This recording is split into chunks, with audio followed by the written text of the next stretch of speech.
This presentation is about the management of chronic haematological disorders in the community. I'm Jane Merciker. And I'm Nano Suji. We're both consultant haematologists working in southwest London. The overview of the presentation will cover the background, the reasons for change, outline of the pathway, and information on the two disorders, MGUS and CLL. To put the problem in context, there is an increasing demand on secondary care, and that is in view of many changes, the changing demographic with an aging population, the fact that we are treating people and they're therefore living longer, and that more complex treatments are currently available. This is also in line with the Department of Health's initiative for care closer to home for patients.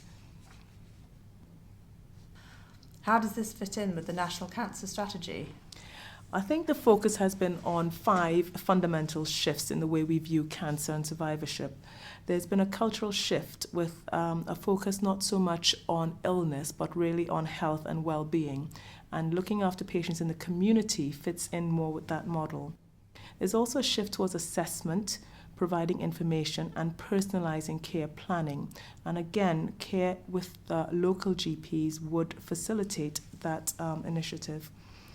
The shift towards support for self-management is embodied in the whole concept that's being delivered here, in that patients will have to be empowered and will in many ways be leading their care or certainly initiating contact with healthcare providers in the community. And really and truly, we're moving away from a single model of follow-up to a tailored support that enables early recognition of signs of increasing disease. Lastly, I think there's a shift towards measuring experience and outcomes through patient-reported outcome measures.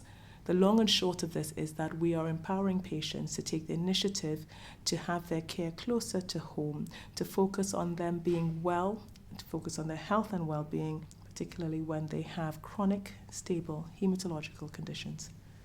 Theoretically, that sounds good, but how are you going to ensure that patients continue to receive the same standard of care as they do now?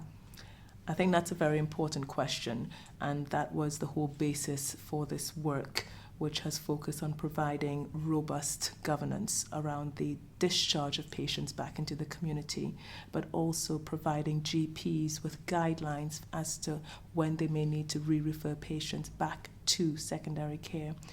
This information is provided not just to healthcare providers, but also to patients, so that the triggers for re-referral will be housed not just within healthcare providers, but also, more importantly, with the patients. So these guidelines are to provide a clear pathway which is structured, which allows for comprehensive documentation. There would be uniformity and equity of access across the network, and this has been work that's been done across the whole of southwest London. We would contest that we would improve efficiency by removing non-urgent patients from secondary care. We would facilitate more urgent patients who need to be seen. We'll be able to accommodate new referrals, urgent suspected cancer referrals more quickly, but we'd still be able to see these patients, this cohort of patients, later on as and when needed by rapid access back into the system. This fits very closely with the philosophy of care closer to home. So these are relatively uncommon disorders, and each practice might have only 1 or 2 patients. How can we be sure that GPs have adequate support? Again, another important question. I suspect with time, GPs will become more and more familiar with managing these patients who, for the most, really just require clinical vigilance. And those are skills that all GPs will have. But we're supplementing those skills with a number of features. They will include a rapid access email box whereby GPs can actually email their questions. Patients will have abundant information at their disposal. There's also abundant information provided to primary care physicians, and a commitment that if re-referral to secondary care is required, that the patient will be seen in a timely manner, usually within 14 days. The consultant haematologists, like myself and Jane, are committed to providing workshops to help enable and facilitate GPs continue to manage these patients, and we propose that this whole system will be subjected to audit. So moving on, Jane, and looking specifically at the disorders, starting with MGUS and the slide entitled Monoclonal Gammopathy of Undetermined Significance. What exactly is MGUS? First of all, I think it would be helpful to define the M protein. This is a monoclonal immunoglobulin secreted by an expanded clone of plasma cells and can be detected in the serum by immunofixation techniques. Monoclonal gammopathy of uncertain significance, MGUS, is when that protein is detected but without any visible sign of disease, such as you would find with myeloma, amyloidosis, or other lymphoproliferative disorders. So Jane, can you tell us a little about the incidence of M proteins in the general population? Well, the overall incidence is about 1%, but this varies very greatly with age. So in people in their sixth decade, it's only 1 or 2%, whereas patients over 90, 14% of patients can have an M protein. There's also a significant difference between different racial groups, and M proteins are twice as common in black people compared to white. There was a study looking at the number of M proteins found in an average district general, in fact at St Helier Hospital, which serves a population of about 350,000, and in 1 year 200 paraproteins were detected. We often hear about M proteins in multiple myeloma and MGUS, but are there other conditions where these proteins may be found? No, that's a good question. You're right, myeloma and MGUS are the most common conditions where we find an M protein, but there are other haematological cancers where they're found. For example, low-grade non-Hodgkin's lymphoma and Waldenstrom's macroglobulinemia are two such conditions. Another important condition that's often overlooked is amyloidosis. And indeed, there are other non-malignant conditions that may be associated with M proteins. For example, connective tissue disorders, SLE, rheumatoid arthritis in particular may be one of those conditions, and other infections, chronic hepatitis, for example, and HIV. Diagnostic criteria for MGUS, asymptomatic myeloma, and symptomatic myeloma. Focusing mainly now on myeloma and MGUS, how can you distinguish between these two conditions? That's the crux of the matter, isn't it? Yes, that's a very important question. Basically, the way that we differentiate MGUS from myeloma is by looking at the level of the M protein, and we tend to use 30 grams per litre as the cutoff. We also look at the number of plasma cells found in the bone marrow, and this is often the key factor. And as well as that, whether there is any associated myeloma-related organ damage as a result. So if a patient has plasma cells in the bone marrow greater than 10% or organ-related damage, we would classify them as having symptomatic myeloma. If the patient has high numbers of plasma cells in the bone marrow but no evidence of any organ damage, they would be asymptomatic myeloma. And patients with MGUS would have to have low levels of plasma cells and no evidence of organ involvement. Table 3, myeloma-related organ or tissue impairment, ROTI. So focusing now again on this organ or tissue impairment, and the acronym ROTI is what is often bandied around. Could you elaborate on that for us? The organs that tend to be involved in myeloma are mainly the kidneys, with patients often presenting in renal failure or with some degree of renal impairment. The other main problem is with bony involvement and patients presenting with pain, particularly back pain. Patients may also have hypercalcemia, that's another thing. And bone marrow failure, particularly anemia, is very common at presentation. Other things that are perhaps less well recognised may be recurrent infections. Patients will be prone to those because of the existing hypogammaglobulinemia, or rarely hyperviscosity if the paraprotein level is very high. Could you tell us a little bit about how serious the complications from M protein-related diseases can be? They can be very variable, but sometimes they may be life-threatening. The bony involvement, for example, patients can present with spontaneous fractures, but the most serious complication would be that of spinal cord compression, with plasmacytomas arising very commonly in that area of the spine, and patients presenting with neurological symptoms that can rapidly progress and require urgent referral for treatment. The other major life-threatening complication is that of renal failure. Again, quite a common way of patients presenting, and people may require urgent hemodialysis. Jane, if an M protein is found, does it always have to be investigated? Because it seems to me that you need to balance the risk of over-investigating and generating patient anxiety against the possible benefits of finding a condition which needs to be treated. That's a very good point. There are a couple of factors that will help us determine how far patients need to be investigated, and you're right, not all patients need extensive investigations. The concentration of the M protein and the type of M protein will give us some indication as to how likely that individual patient is to have myeloma. But all patients should have some basic investigations, particularly full blood count to determine whether there's any anemia, renal function to assess whether there's any renal impairment, and calcium. So those are baseline investigations. Of course, we need to take into account any clinical features to exclude any underlying lymphoproliferative disorder, and a history to investigate any possible back pain.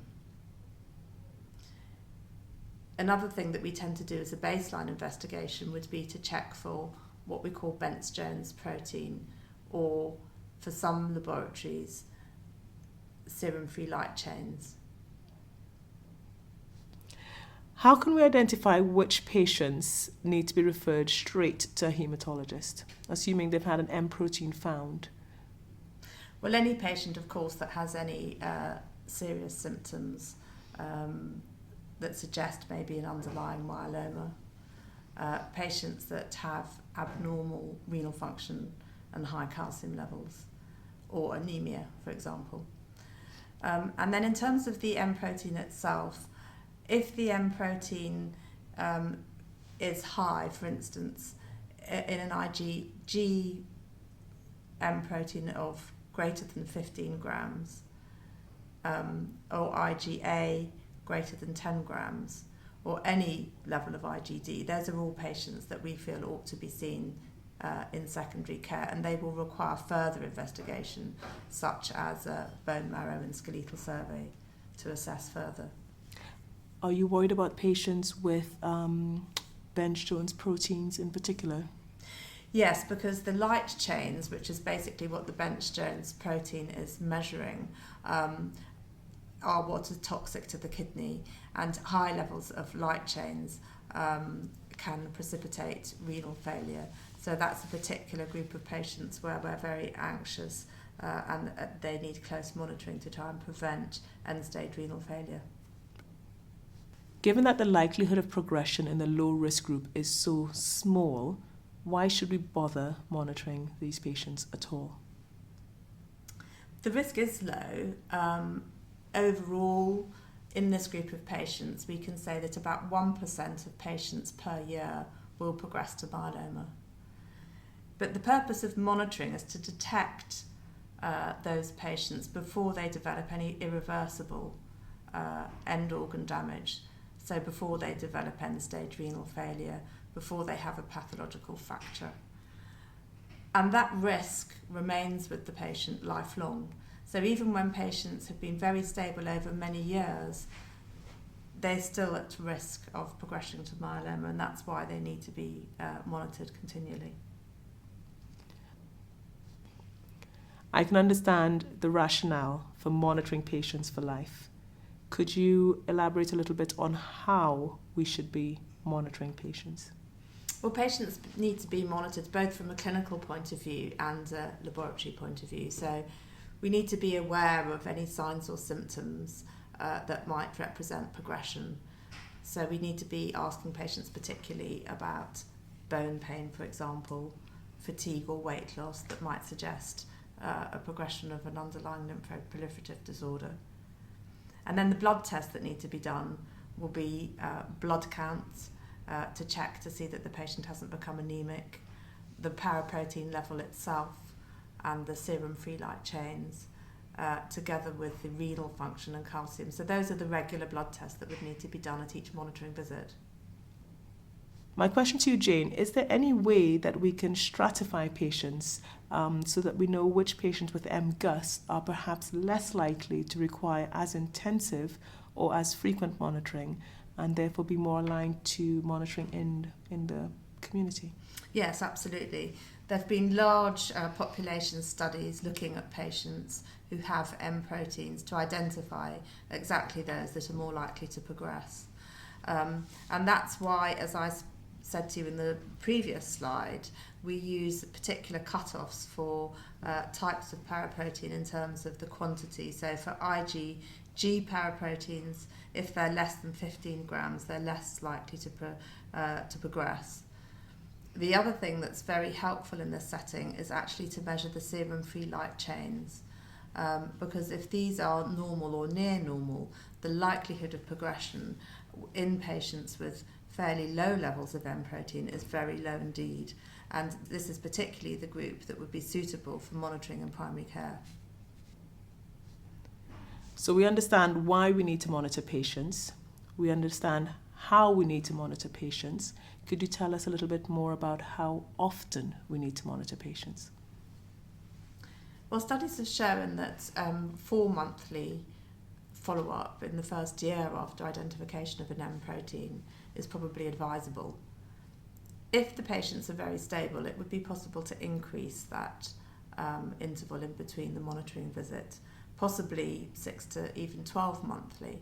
But patients always need to be aware of symptoms to report and to come sooner if they develop any of those worrying symptoms such as pain or fatigue.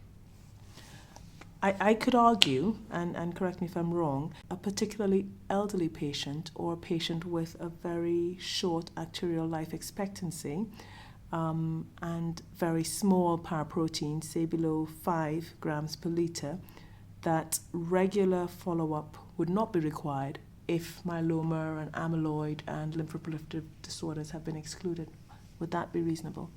Yes, I agree. I think that would be reasonable.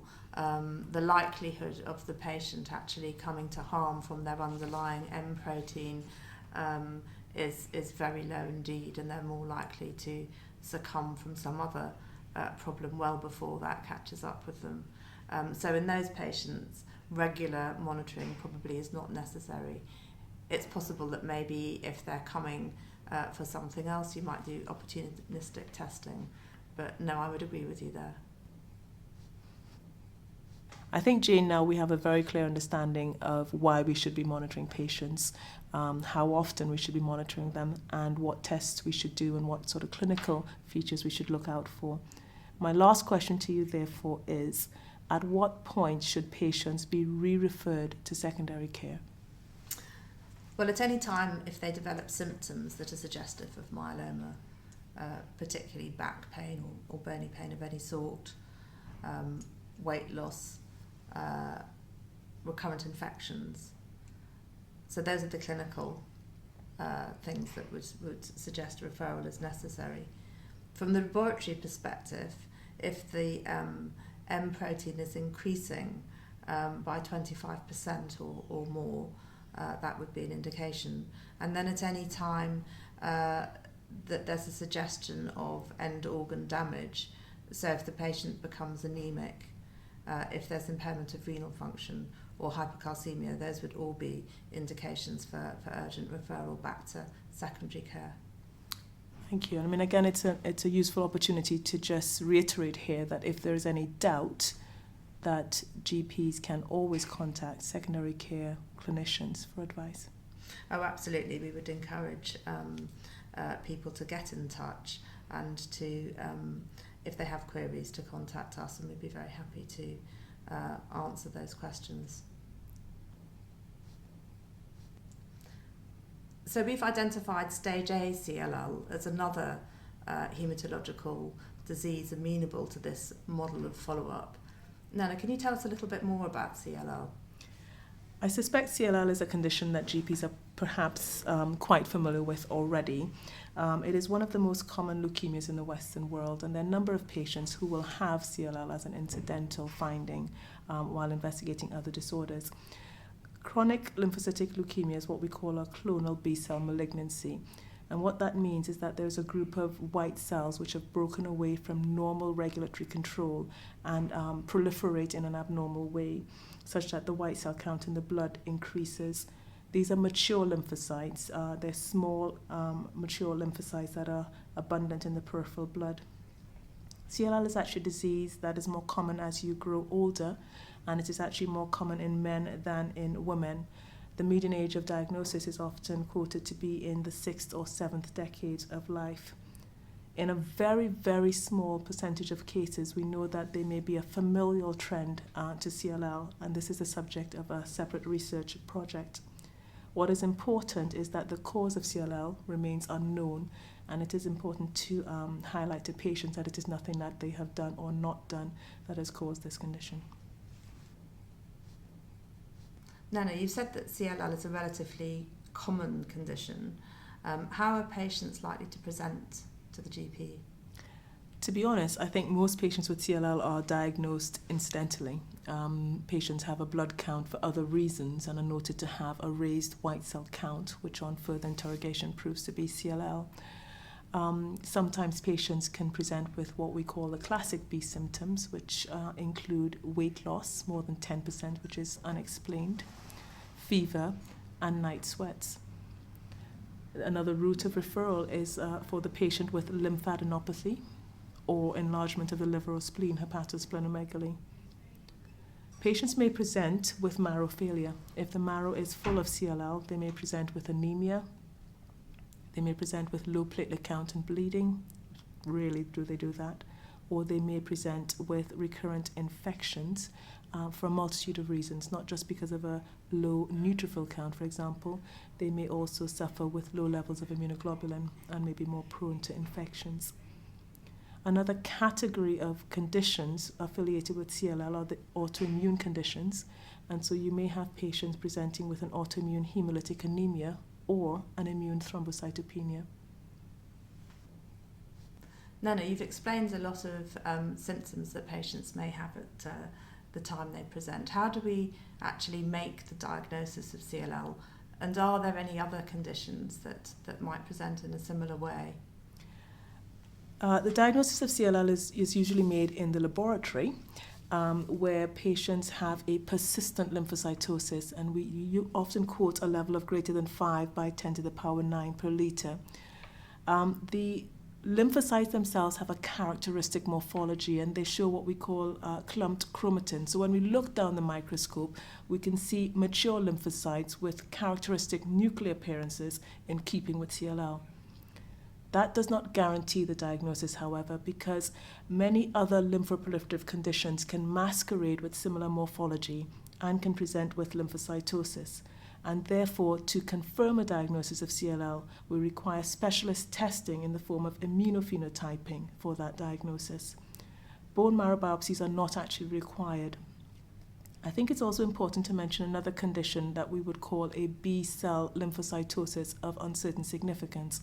And this is where the morphological appearances are in keeping with CLL, where marker or immunophenotyping studies show a profile in keeping with CLL, but where the lymphocytosis is either smaller than 5 times 10 to the 9 per liter, or even sometimes within normal limits. And this is a condition that's being increasingly recognized, but we do differentiate it from CLL. Nana, you've given us a very clear and detailed description of CLL, but can you tell us a little bit more about what you mean by stage A CLL? The staging of CLL is done using a number of systems, and I think one of the most common systems is the Binet system. This allows us to use both clinical and laboratory data to assign patients into one of three stages: stage A, stage B, stage C, with each successive stage representing more advanced or progressive disease.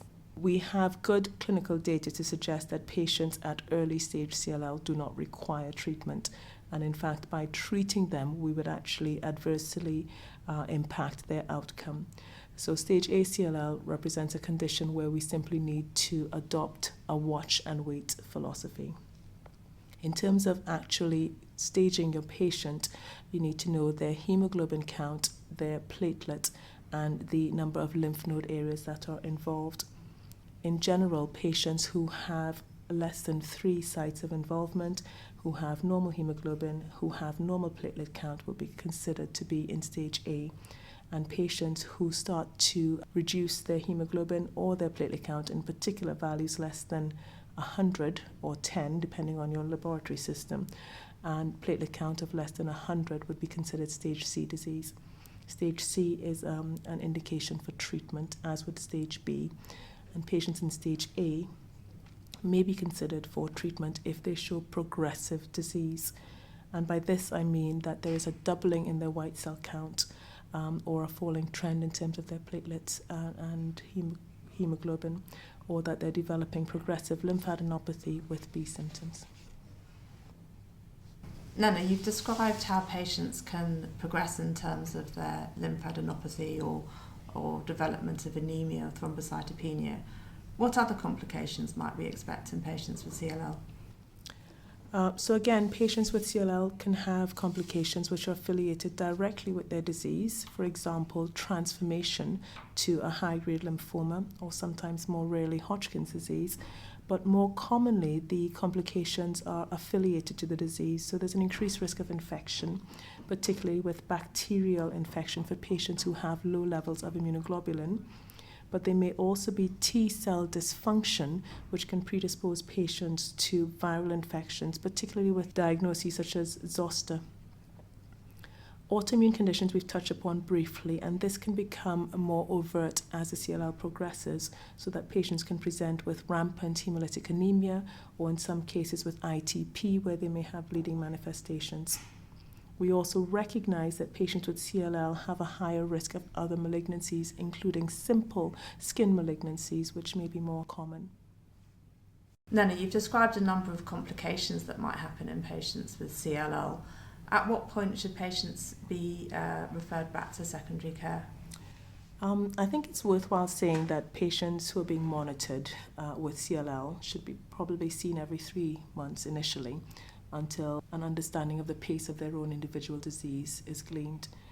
Thereafter, if things remain stable, it's very reasonable to widen that interval. In terms of symptoms and tests that would precipitate a re-referral back to secondary care, certainly if there is new onset of B symptoms, fever, night sweats, unexplained weight loss, patients should be sent back. If there is progressive lymphadenopathy or bulky lymphadenopathy, patients should be referred back to the hospital. New onset or again progressive hepatosplenomegaly would be another indication for contacting secondary care physicians. Patients with recurrent infections need to be seen because this too can be a hallmark of progressive disease.